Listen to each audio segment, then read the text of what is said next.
Good morning बेटा, welcome back to the online class of SS. हाँ, अपना chapter 3 read कर रहे हैं, द दिल्ली सुल्तान। कल हमने पढ़ा था स्लेव डायनेस्टी के बारे में। अब जो स्लेव वंश का आखिरी राजा था उसको जलालुद्दीन खिलजी ने मारकर और कौन सी खिलजी डायनेस्टी की स्थापना की। और जो ये डायनेस्टी है ये चली 1290 से लेकर 1320 तक या 1320 तक, मतलब ज़्यादा लंबे समय तक ये नहीं चली। ठीक है। Jalaluddin Khilji, he overthrew the last slave king and set up Khilji dynasty. उसने अंतिम स्लेव वंश के या फिर दास वंश के अंतिम राजा को राजगद्दी से उखाड़ दिया और खिलजी वंश की स्थापना की। अलाउद्दीन खिलजी जो 1296 में राजा बने और 1316 तक सुल्तान रहे। He was a famous Khilji king who wanted to conquer the whole of India and the world. To achieve his aim, he had to curb the power of the nobles and had to win them over. अब अलाउद्दीन खिलजी वंश का सबसे प्रसिद्ध राजा था और वो पूरे भारत को ही नहीं बल्कि पूरे विश्व पर अपना अधिकार करना चाहता था। इस उद्देश्य से उसने जो दरबारी थे उनकी शक्ति को सीमित कर दिया और उनको जीतने की उसने कोशिश की। He had to repulse the Mongols invasion and to conquer the Deccan and Rajasthan. उसने जो नॉर्थ वेस्ट था, नॉर्थ वेस्ट से जो मंगोल इन्वेजन या मंगोलों के आक्रमण हो रहे थे उसको भी उसने रोका और उसको दक्कन और राजस्थान पर भी अपना अधिकार कर लेना था।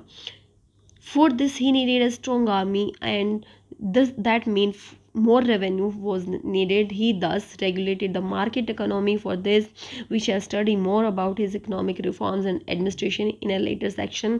अब इसके लिए किसके लिए उसको ज़्यादा भारत के ज़्यादा हिस्से पर अपना अधिकार करना था। उसको एक बड़ी सेना की ज़रूरत थी। बड़ी सेना के लिए उसको धन ज़्यादा चाहिए था, जिसके लिए उसने ज़्यादा रेवेन्यू की डिमांड करनी शुरू कर दी। इसलिए उसने जो मार्केट इकनॉमी थी, जो बाजार अर्थव्यवस्था थी, उसको नियमित कर दिया। इस उसकी जो इकोनॉमिक रिफॉर्म्स थे उसके बारे में हम आगे पढ़ेंगे और उसके प्रशासन के बारे में। अब देखो, प्रशासन बाद में देखते हैं, पहले उसके कंपेयर देखो। जो अलाउद्दीन खिलजी ने साउथ में अपना अधिकार करने के लिए, साउथ को कॉन्कर करने के लिए, हड़पने के लिए जो सैन्य अभियान चलाए वो क्या है देखो।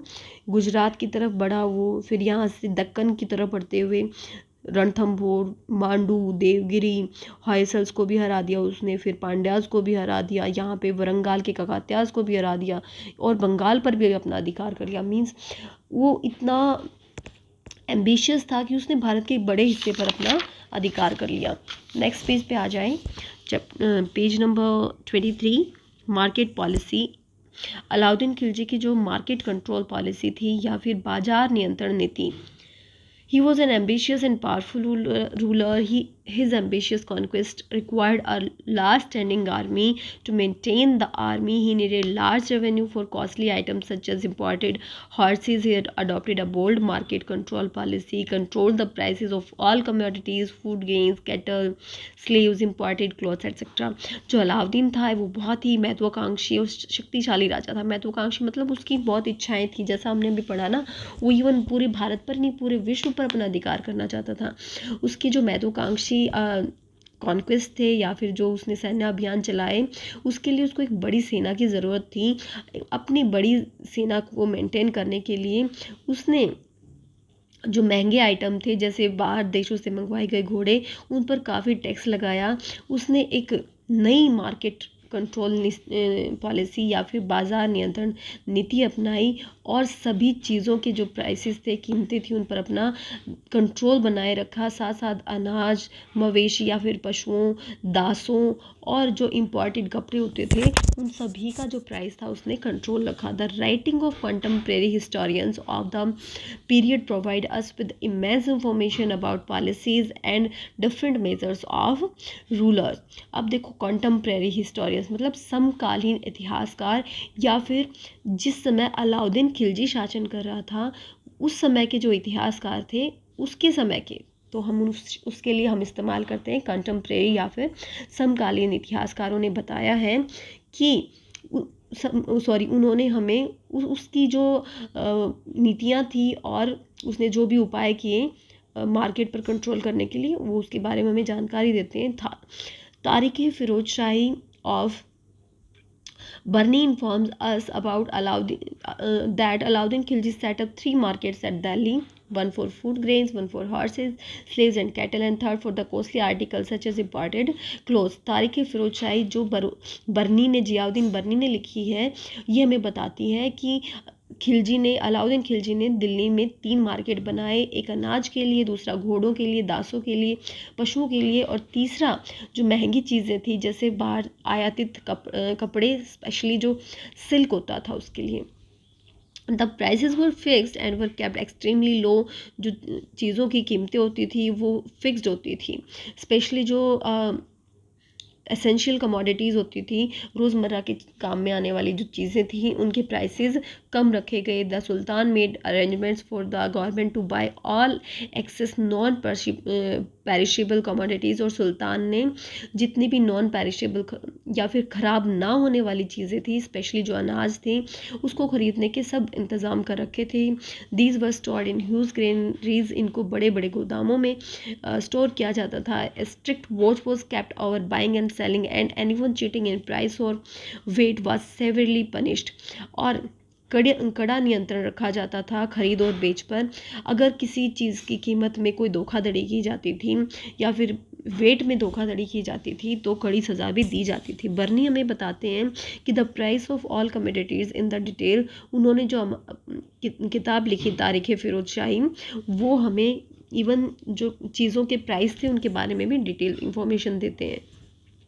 The merchants had to register themselves and enter into an agreement with the state.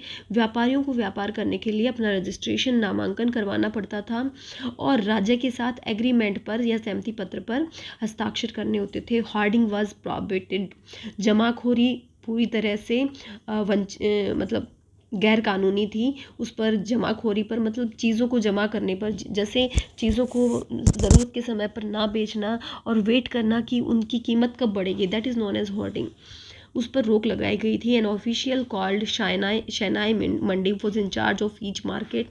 Her market का जो इंचार्ज था उसको शहनाई मंडी कहा जाता था।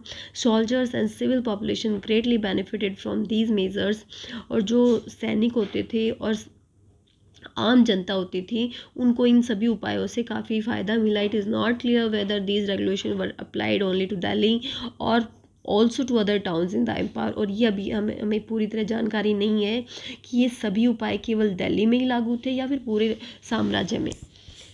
एग्रीकल्चरल रिफॉर्म्स, कृषि विकास, Alauddin Khilji undertook some agricultural measures as well. Cultivated land was assessed in Doab area. Land revenue was assessed on the basis of actual produce. The Doab was the fertile region between Ganges and Yamuna rivers, and the revenue collected was half of the produce in this region. देखो कृषि में क्या सुधार किए गए। जो अलाउद्दीन खिलजी था उसने कुछ कृषि के विकास के लिए काफ़ी उपाय किए।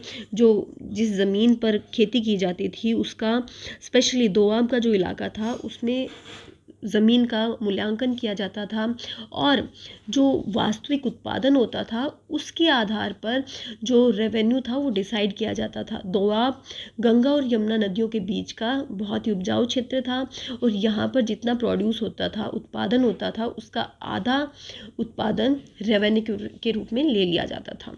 It mean that the rich people could not pass on their share of the tax to the poor. Also, the revenue in Doab area was collected directly by the state, that is through special officers called the amils appointed by Sultan and not by the feudatories as was done earlier. इसका मतलब ये था कि जो अमीर आदमी थे वो गरीबों से टैक्स का हिस्सा नहीं ले सकते थे, मतलब वो गरीबों का शोषण नहीं कर सकते थे क्योंकि उनसे जो राज्य था वो डायरेक्टली सीधे रूप से अमीरों से रेवेन्यू कलेक्ट करता था और इसके लिए विशेष अधिकारियों की नियुक्ति की गई थी जिनको अमील कहा जाता था। और पहले जो सामंत थे वो टैक्स लेते थे लेकिन ऐसा अब नहीं था। अब जो अमील्स नाम के जो ऑफिसर्स थे वो टैक्स कलेक्शन का काम करते थे। ठीक है। This direct collection brought the king closer to the peasants and the rural areas. The government itself set up warehouses where food grains that had been stocked were released when needed, for example in case of famines or droughts. और इस तरह से जो सीधा संग्रह किया जाता था रेवेन्यू का। इससे जो राजा है वो किसानों के नज़दीक आ गया। स्पेशली गांव के इलाके में जो सरकार थी वो गोदाम बनवाती थी जहां पर अनाज को स्टोर किया जाता था और इसको बांटा भी जाता था ज़रूरत के समय में। स्पेशली जब सूखा या अकाल पड़ता था उस समय में ज़रूरतमंद लोगों को अनाज दान दिया जाता था। आर्मी रिफॉर्म्स या फिर सैन्य सुधार, सेना में सुधार। To improve the efficiency of the army, the prices of horses were controlled, horses were branded दाग so that they could not be changed during the time of war। अब देखो युद्ध में युद्ध के महत्व को देखते हुए जो घोड़ों की कीमतें थी उन पर नियंत्रण किया गया। घोड़ों पर दाग लगाए जाते थे या ब्रांडिंग की जाती थी ताकि युद्ध के समय घोड़ों को ना बदला जाए। Also descriptive roll of every soldier हुलिया was kept so that there was no substitution. और सिपाहियों का भी विवरण रखा जाता था। जैसे अभी हमें अब आई कार्ड होते हैं ना, वैसे हुलिया रखा जाता था, ठीक है। उनकी सारी जानकारी रखी जाती थी ताकि युद्ध के समय उनको बदला ना जा सके। He had a very well organize spy system to keep him inform of what was happening in the empire. और उसका एक बहुत ही अच्छा सुसंगठित जासूसी प्रणाली भी थी ताकि वो एम्पायर में होने वाली सभी घटनाओं से परिचित रहे। Strict review army and weapon was carried on time to time. समय समय पर सेना और जो वेपन्स थे, हथियार थे, उन पर नज़र रखी जाती थी ताकि कोई घोटाला ना हो सके। आगे कल पढ़ेंगे, यहीं तक पढ़ें। डाउट्स है तो डाउट सेशन में क्लियर करेंगे। Studying and have a nice day.